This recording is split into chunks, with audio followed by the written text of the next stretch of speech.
first up, our friends over at Dark Horse had sent us Kill All Immortals, number one.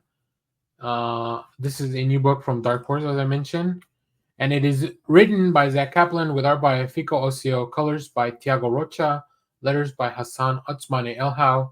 Let me give you a quick synopsis of this book. Succession meets John Wick with immortal Vikings.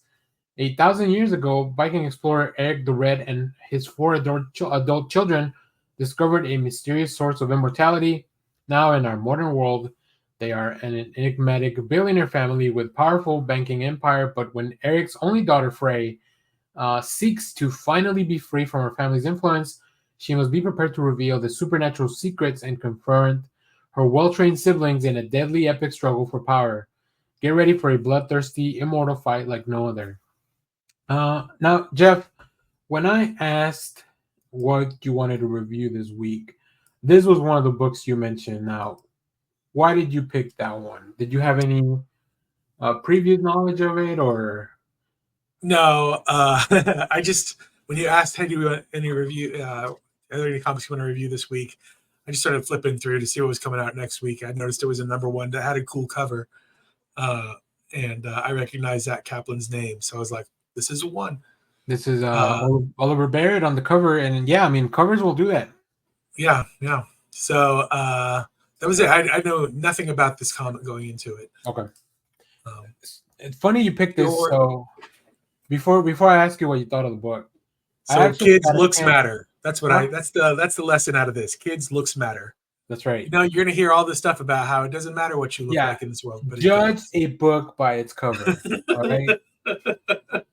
That's funny that comic books is literally teaching us the thing that we've been told all our lives not to do. Yeah. You've been lied to this whole time. That's right. But I'm glad you picked this. I did want to talk about this as well. Luckily for me, a few weeks ago, I got to talk to Zach Kaplan with my friend Mike over at I Read Comics. Oh, nice. That episode will be dropping the day of the release of this on Wednesday, so make sure to stay tuned for that. I'll share that when it comes out. So we got to talk about this. So I had already read it when you picked that. That's why I did. I was like, if you want to read another book, we can do that as well. So all right. All that being said, Jeff, what did you think of this book? I enjoyed it. It did take me a bit to get into it. There's like the first half of the book is all set up. Yeah. And so the first half of the book is like, I don't know where we're going with this exactly. It's very bloody. So you get it's not that it's not action packed. It's just I don't know where we're going with all this action, more or less.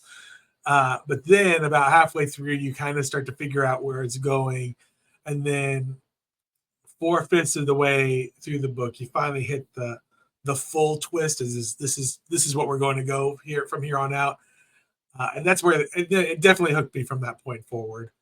But yeah, like I said, it's definitely bloody. And the fact that we have immortals that can't be killed means that it's going to be graphic. That's right. Because you got to do a lot to an immortal to keep them down. And I don't want to generalize about Vikings, but they've been known to be violent. Yeah, exactly. It is reminiscent. I like that. The Succession meets what did it say? Succession meets John Wick. With immortal John Wick.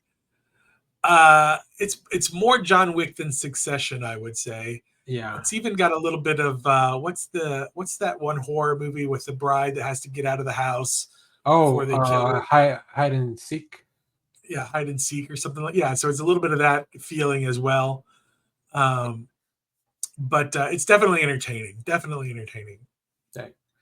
And to your point, I really like the contrast. There's so many. They let you preview like 11 pages. I didn't put all of them on our preview notes, but there's like 11 pages of this book, which I think is like a 32-page book. So you're getting like a third of the book to read if you just go to the Dark Horse website and get the previews. But yeah, you get to you see the family, you see the estate, and they just kind of drop in right on their competitors or in somebody. Whenever a business deal doesn't go the way that they want it to go, they make it or go the way they want. I honestly kind of, now that business is just run by like a handful of corporations, I would prefer it to be this way. let's instead of Let it being about who has the most money, let's who has the strongest axes. let's bring Let's back fight. trial by combat. Exactly. Uh, but also, very interestingly enough, you meet Freya, and she's Frey, and she's really different. Like they immediately point that out by the shit. Right, she's at the fashion shows. She's doing the what's it called, charity work in different places, Yeah. like her foundation. But then as you kind of build that, it's like these two things headed at each other. Like there's going to be a collision that's going to be imminent, and Yeah. that's pretty apparent as you kind of get through the book. So I thought that was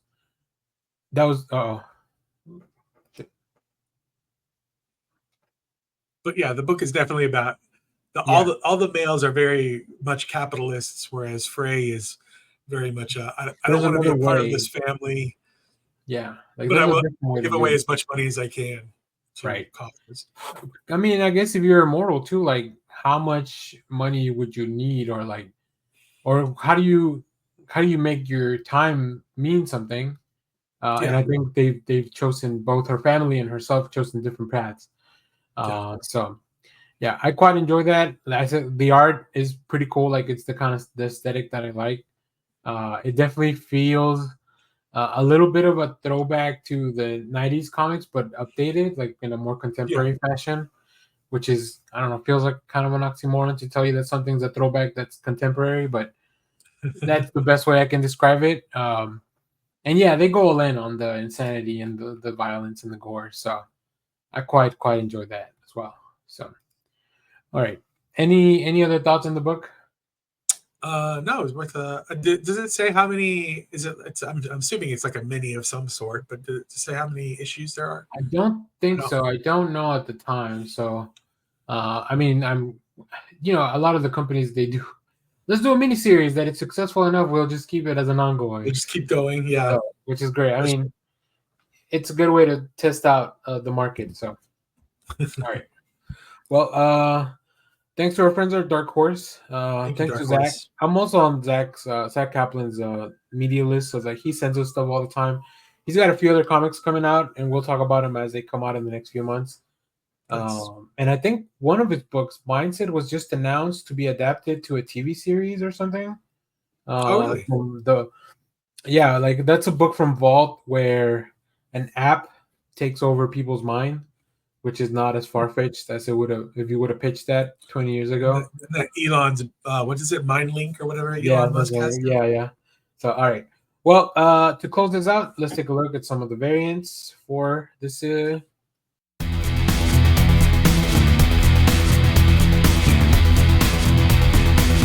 So, for this one, we are going to talk about the domain. Now, Jeff, do you want to clue us back into what you talked about a little earlier with the public domain stuff?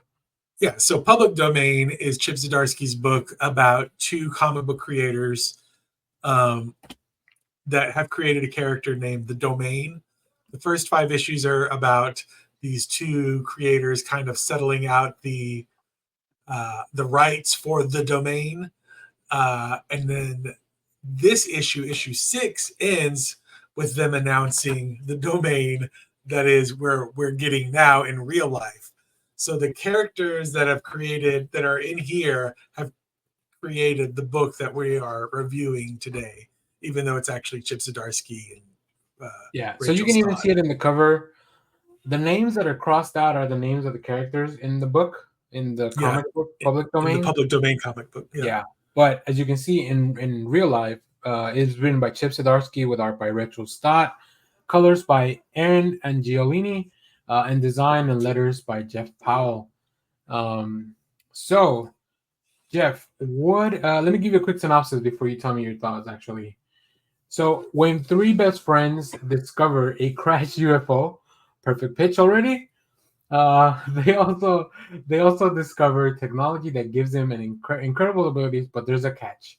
Only one of them can use the powers at the time. Can their friendship survive the powers temptations?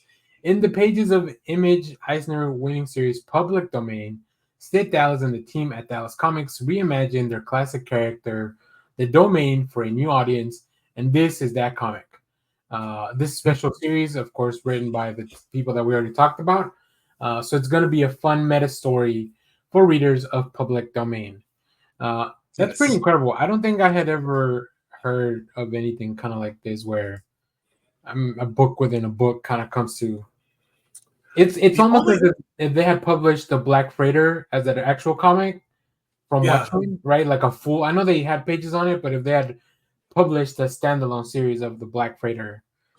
the only thing I can think of is so there's a book by Michael Chabon called The Adventures of Cavalier and Clay or The Amazing Adventures of Cavalier and Clay. Okay. It won a Pulitzer like a million years ago. But it is about two people that created a comic book character. It's sort of like the Superman story, basically. It takes place during World War II. One of them goes off to fight. Well, anyway, but they create a comic book character called the Escapist. And then later, Escapist comics came out. So they adapted that from the novel that where they created this character into an actual comic book. Oh, But this kind of does the same thing. So yeah. this issue is about the domain in this comic series was initially a singular character. And this issue is about them deciding to split the singular character into three characters and create the comic book around three characters. So this issue ends with them deciding on how to move forward with creating a character to this comic book. So it's pretty cool how they do it. Also, it must have been kind of a publishing nightmare to figure out to publish this the week before this comes out, you know? Yeah. Yeah, that's Um, really cool. I wasn't aware because I didn't pick up I forgot to pick up public domain. So I didn't know this was happening, but then you mentioned that and I was like, wait a minute, the domain, Sadarsky, like this feels public domain. But I didn't read the synopsis before or anything. I wanted to go into it. I like to go into the books cold and then I'll go back and read the synopsis to see make sure that I got everything right. But what did you think of the domain number one? I really enjoyed it. It's a Green Lantern story, but with three people instead of one, basically, sort of. Um, I definitely think you get more out of this book if you've been reading Public Domain, Mm-hmm. because you get to see in Public Domain they have the argument as to how to uh, the issue of public domain is kind of one of do we want to adhere to the classic character that we have that everybody knows and loves, or do we want to try to move forward and be more inclusive to people that are our current readers, kind of stuff. So it's interesting to see what they've come up with in this book versus what they were talking about in theory in public domain. As far as this book goes, it's a very even keeled setup origin story. You get introduced to three characters. They find a crashed alien spaceship, and it gives them powers. Mm-hmm. And then that's kind of where the first book ends. I'm excited to keep reading it because I really enjoy how it connects to public domain. I'm excited to see how they weave the two together. And yeah, I'm excited for this book. I enjoy it, Yeah, and it's Chip Zdarsky. Like it's good stuff. yeah, it feels like it. What is it? Is it Stand by Me, the the book, the story that they discover? But instead of discovering a dead body, they discover. Well, I guess they do discover some dead bodies. Yeah. So yeah, it's got a little bit of that, and they give you they give you a couple of pages about their friendship from high school and where they are now. Hmm. But I like it. I like the designs of the characters. I like. I just really enjoy the art. It feels very like let's go for a really comic booky style, right? Because it's supposed to be meta. We're doing this. It's very different from Siddharth's own art in the public Yeah. domain, which I think that's something that they wanted to make a real distinction on to Hmm. ensure the viewers like this is the thing that you're reading within the other thing. So yeah, it's fun. I like Chip Zdarsky. I like the premise overall, especially like as we get to towards the end of the book, and they're like, well, there's a lot more coming. Like they open a big door Yeah. for Definitely. this. So yeah, I'm excited to see where this goes. I feel like it's gonna be nothing but heartbreak for a little while because that's kind of sometimes what Zdarsky likes to do. But I'm ready for it. I'm ready for it. Did you have any other thoughts on the art or anything like that? No, I think it's just a good solid opener. it's definitely, again, if and I'm sure there's a public domain trade for the first 5 issues out there floating around, I would guess. Yeah, I think so. I Uh, think it came out recently. yeah, I would definitely suggest reading public domain just for a more full experience of reading this book. But you Mhm. don't have to. This works as its own thing. Yeah, So like yeah. I it's not I like read this and I'm not caught up on public domain, so yeah. So um, it's definitely. I mean, it's definitely its own thing because it works as its own comic yeah, in universe and out of universe. So cool. All right. Well, let us know what you thought about this book if you have read it. Thanks again to our friends over at Image for sending over this book. I'm glad we had enough time to go through it. And here's some of the variant covers that you can pick up this week.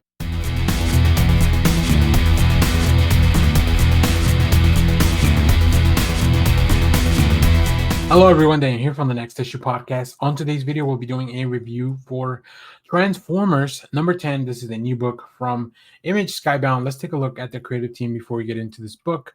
This book is written by Daniel Warren Johnson, with art by Jorge Corona, Mike Spicer on colors, letters by Rose Wooten, and yes, this is a continuation of the Energon universe. Now, in this issue, I love that the synopsis for these books is very brief. Shockwave's plan revealed. Can the Autobots recover from their latest loss in time to save everyone? Guys, Shockwave is a freaking menace. Like, he's the worst. He's like, I really, man, there's so much going on, but yeah, Soundwave is now the leader of the Decepticons, but Shockwave has come to Earth. Interestingly enough, though, in this issue, we actually focus on a different character. I won't go too much into details. You probably recognize them when we see the preview art, but yeah, it's a little bit of a character that's maybe always been there, just been hiding because they didn't want to mess with anything of the natural order of things on Earth. So that's a really fun approach to a story. It's a really fun way to reintroduce another character to kind of bring them back into the fold. So yeah, let's take a look at some of the preview art here. And as I've mentioned in the past, I think Corona is just doing such a great job when it comes to taking over the reins from Daniel Warren Johnson. They have a very similar aesthetic, although their arts are different. Their art style is a little bit different, but the aesthetic just remains very consistent. It really helps that Mike Spicer is continuing to color the book throughout the changes of these different artists. So yeah, really cool stuff. Here's the character I was talking about. Like I said, I don't want to spoil anything, but you just see that they don't want to meddle with anything. They don't want to spoil anything. They don't want to ruin the earth. And I think what's really cool is that he has found a peace and a new mantra to kind of live, like just living this life of peace is very interesting, especially for a species that is constantly in the verge of battle. And now that he's needed, and now that his comrades need him, the Autobots need help, right? Because they're stuck in this really, really like shitty spot. So, but yeah, Shockwave continues to just be the worst. Sound, even to Soundwave, like there's a moment in here that I really thought Soundwave was going to be like, "Hey, that's enough of that," right? But I feel like the Decepticons definitely are united in a common cause. So. I'm really enjoying the book. I love Transformers. I love everything that's going on. And although sometimes I forget the names of the robots, I know very like I can tell who they are by their look, but sometimes it's too many names to keep up with, really. So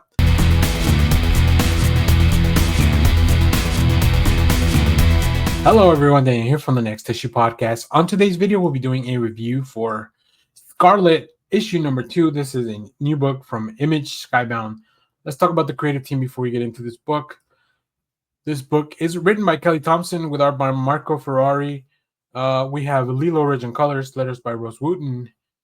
What a cool book. I really am loving this series. I think every series has built every little mini series that they're doing for the Transformer or for the GI Joe side of the Energon universe has felt so unique. This is our spy thriller because, of course, that's the character that Scarlet really fits, right? Kelly Thompson just doing a really fun job. Uh, she just really understands what I want to see in a spy kind of story. that's full of action, full of like some funny moments, and even some building of relationships that I want to see how these characters kind of connect to each other. So in this issue, in order to find her missing friend Jinx, Scarlet goes undercover deep into the belly of Clan Arashikage to discover the truth. But the man known as Storm Shadow might have other ideas.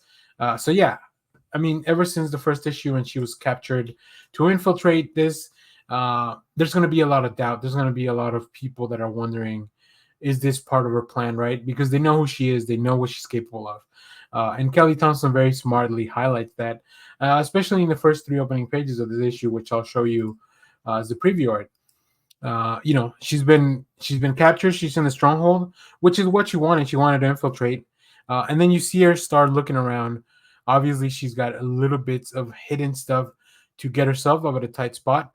But I love that she highlights. Oh, they took, the thing that she had in her lip, uh, whatever tool she had hidden in her mouth. They found that and they took it out, but they weren't able to get the blade that was in her incision that she had in her stomach, right? So like really cool stuff. And from there, of course, we're gonna get a little bit of action.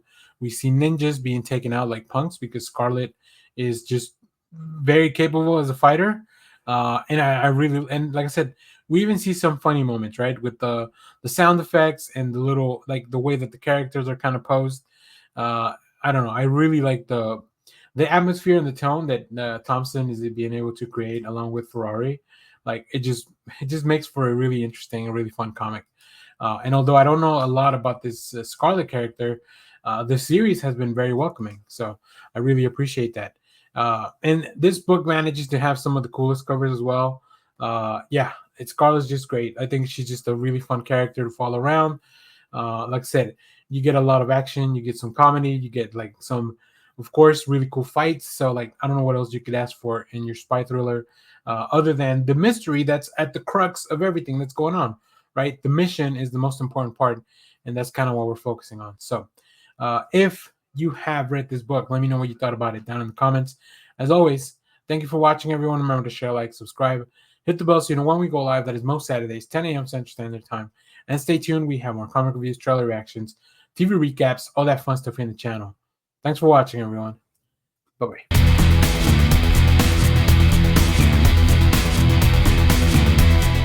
Hello, everyone. Dan here from the Next Issue Podcast. On today's video, we're going to be doing a review for Gotham Man Galactor #1. This is a new book from Mad Cave Studios, who brought us the Gotham Man series that's going on as well.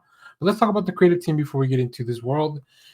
This is written by Steve Orlando with Kath Lobo on art and colors, Frank Svitovic as on letters.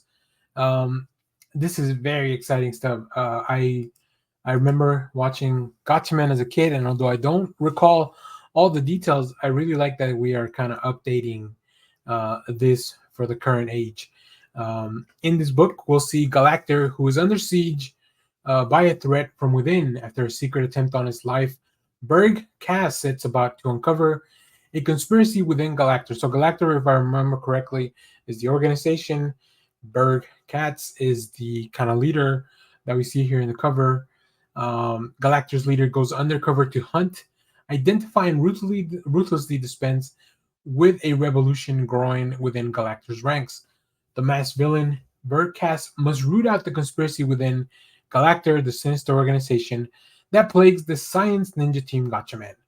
The first issue in an all-new miniseries that expands upon the ongoing series. So you don't have to be reading the ongoing series to check this one out, but I think it's definitely helpful to kind of get you back into the world. I really enjoy this issue. I think it's a fun concept that we don't normally get to see, especially in animated shows from when we were kids. We don't get to see much of like what are the villains doing like when the science ninja team is not around.